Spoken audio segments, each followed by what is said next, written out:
माननीय सदस्य रेखा शर्मा जी। सोने की चिड़िया कभी कहलाता था ये देश, सोने की चिड़िया कभी कहलाता था ये देश। आई आंधी लोभ की, सोना बचाना शेष। पुनः अपनों ने लूटा, भरे विदेशी कोष, देश का ताला टूटा। हुई इस तरह खूब सफाई हर कोने कोने की, हुई इस तरह खूब सफाई हर कोने कोने की।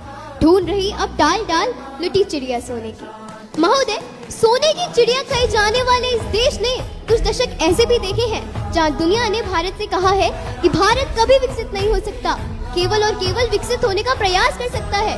लेकिन 2014 के बाद भारत की सामर्थ्य का स्वर बदला है, आत्मविश्वास का स्तर बदला है और दुनिया की नजरों में भारत को देखने का असर भी बदला है।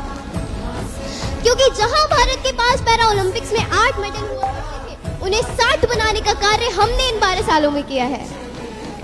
महोदय, सड़कें किसान को बाजार से, युवा को रोजगार से और राष्ट्र को रफ्तार से जोड़ती हैं। इसीलिए जो नेशनल हाईवेज केवल और केवल 91,000 किलोमीटर तक सीमित थे, आज उन्हीं नेशनल हाईवेज को महज 12 सालों में 1,46,000 किलोमीटर तक फैलाने का कार्य हमने किया है।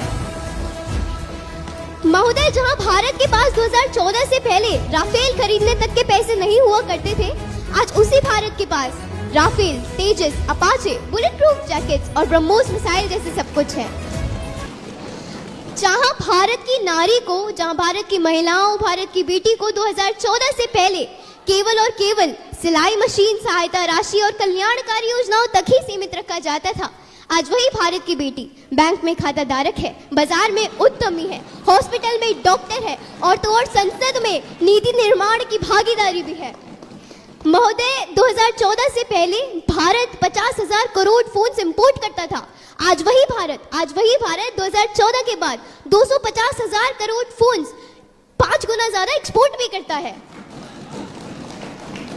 अंत में महोदय, मैं बस इतना कहना चाहूंगी कि जो दुनिया के देश भारत से ये कहा करते थे कि भारत कभी विकसित नहीं हो सकता, केवल और केवल विकसित होने का प्रयास कर सकता है, आज भारत उन्हीं दुनिया के देशों से कहता है कि भारत विकसित भी होगा, विकसित होने का प्रयास भी करेगा और दुनिया के देशों का नेतृत्व कर इतिहास भी रचेगा।